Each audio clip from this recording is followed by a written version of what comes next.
Son las 2 de la tarde con 2 minutos. Hoy lunes, en Noticias en Flash. La opinión de Juan José Rodríguez Prats. Y ya está en la línea telefónica el licenciado Rodríguez Prats. Vamos a escuchar su comentario, como siempre, interesante. ¿Qué nos tiene preparado esta tarde? ¿Cómo está? Buenas tardes. Buenas tardes, mi querido Hugo. Pues mira, yo creo que Tabasco ha tenido, tal vez a partir del 88, una historia verdaderamente apasionante, una historia que no deja de asombrarnos. Hemos vivido tiempos en que vamos caminando en el filo de la navaja, con cuestionamientos, con luchas, con enconos, con el surgimiento de políticos, y desafortunadamente creo que Tabasco ha dado grandes poetas, pero no hemos tenido buenos novelistas, buenos escritores en prosa. Manuel Sánchez Mármol escribió algunas novelas. Para mí Andrés Duarte es el escritor mejor en prosa. Tenemos historiadores como Manuel González Calzada o Jorge Gurría Lacroix. Y bueno, podríamos continuar mencionando algunos nombres, pero sí creo que del 88 para acá, creo que hemos tenido un vacío para relatar. Y tendría que ser estilo novela, porque es apasionante. No terminamos un capítulo y estamos entrando en otro. Y hoy, pues, se da este documento que lee Manuel Sevilla de Andrés Granier, en donde ya está en su casa, todavía como un recinto, como una prisión domiciliaria, y ventilándose su asunto.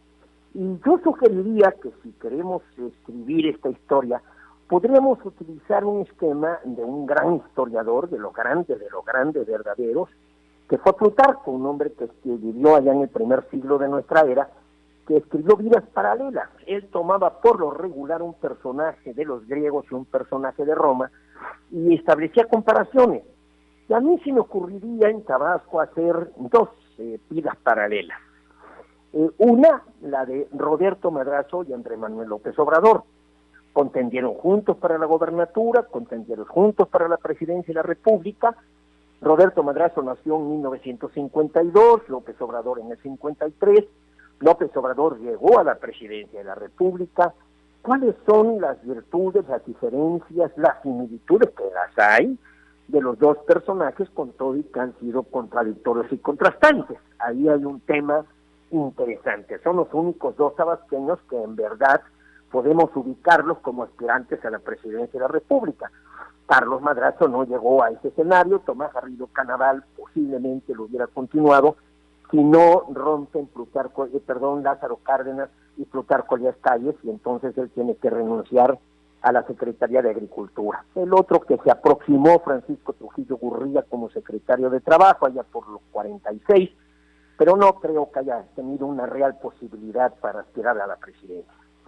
Y otras vías paralelas sería la de Arturo Núñez y Andrés Granier. Los dos nacidos en el 48, los dos llegaron a la gobernatura de Tabasco, ya los dos son exgobernadores, y ahora pues los dos están en una posición totalmente diferente de la que tuvieron hace 6 años.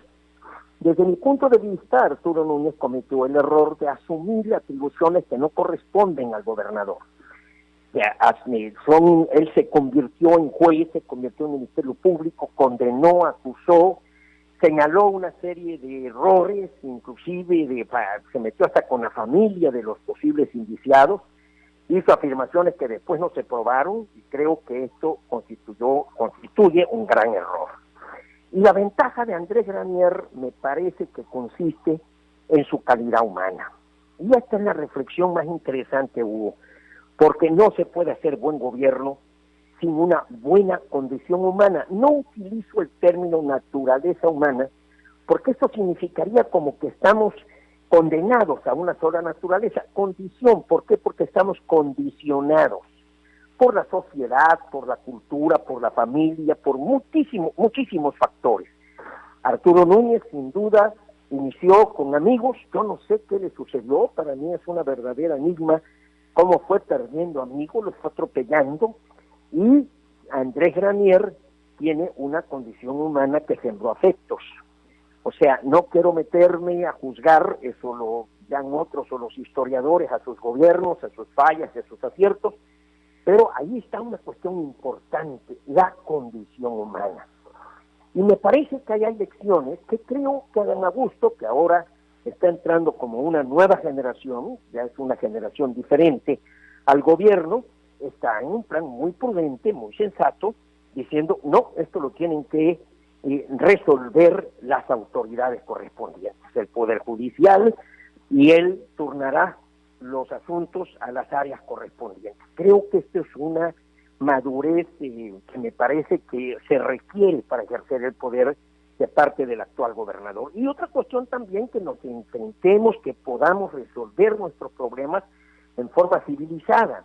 Ya no de lo primero es bloquear y lo primero es perjudicar derechos de tercero, sino que se ventilen los asuntos. Creo que ahí también hay un giro importante de anotar en este apresurado comentario de lo que nos dice la historia, lo que nos dice el pasado, los personajes de antes, pero que asimilemos las lecciones para poder hacer las cosas mejores. Me parece que estamos viendo un cambio político en Tabasco importante, una forma diferente, y creo que también Adán Augusto recoge ese estilo de sencillez que creo que es más eficaz que aquel talento del que presumía Arturo, o que presume, sintiéndose sobrevalorado y subestimando mucho a la gente, porque esta es una de las características del personaje de Arturo Núñez, siempre presumiendo que él tenía mayor talento, y eso incurre en la soberbia, en la prepotencia, y al final de cuentas ahí están los resultados.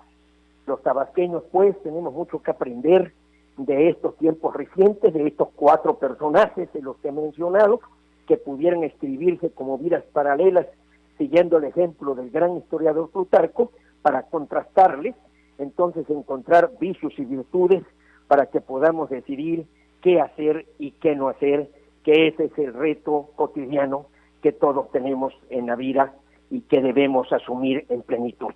Ese sería mi comentario, mi querido Hugo. Pues siempre es interesante, licenciado, ya sacándoles de este contexto político de Obrador, de Madrazo, de Núñez y Granier, pues ya se definió lo de la Guardia Nacional, ¿tiene su posición definida? Mira, Hugo, acá hay un problema, y me parece que tenemos que hacer un esfuerzo, y me permito inclusive hacer esta anotación hacia el señor presidente, hacia nuestro paisano, porque se está confundiendo lo que es la ética, lo que es la política y lo que es el derecho. Sí, efectivamente se crea la Guardia Nacional, se militariza, pero ¿qué fue lo que observamos, esta tragedia patética, esta cosa verdaderamente que nos acude de lo que vivimos en Hidalgo? La gente incurriendo en lo que es un delito, con todo respeto, pero es un delito, de estar recogiendo la gasolina. De hecho, se estaba casi podríamos decir que al mismo tiempo en el Congreso de la Unión señalando al robo de combustible como un delito grave, con la presencia del ejército, que no puede impedir que la gente incurra en una violación a la ley. Y eso lo vimos aquí cuando una pipa también se descarriló hace unos días, un camión cargado de ganado en el sur de Veracruz, sucedió lo mismo.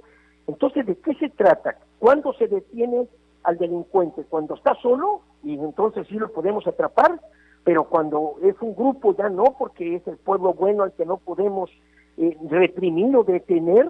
Creo que ahí hay un problema grave, porque para mí este escenario de ver a la policía, a la gendarmería y ver a la gente incurrir corriendo, inclusive una señora llega a afirmar que tuvo la autorización del ejército para poder llenar su balde o el recipiente en el que iba a obtener la gasolina, me parece extraordinariamente grave. La ley no puede estar contemplada a que aquí la aplico y acá no la aplico. Entonces, ¿de qué nos va a servir crear una Guardia Nacional, modificar la Constitución, si aplicamos la ley con flexibilidad? Tampoco yo estoy de acuerdo con que el señor presidente haga un recorrido para tratar de convencer a los pueblos que ya no delincan, o bien que tenga que ofrecer programas sociales dando dinero como una especie de argumento o de manera para disuadir al delito. Yo creo que esto lo estimula. Yo creo que esto está convirtiendo al Estado en una institución que puede ser extorsionada. y esto es muy grave y afecta al Estado de Derecho. No, pues también es interesante ese otro punto de vista, indudablemente. Pues siempre hay temas para comentar, estaremos atentos a la próxima semana como siempre, ¿eh? Le envío un saludo. Muchísimas gracias, Hugo. Gracias y buenas tardes, ya son las 2:12. Con Taxi Plus Tabasco tendrás unidades limpias y en excelente estado.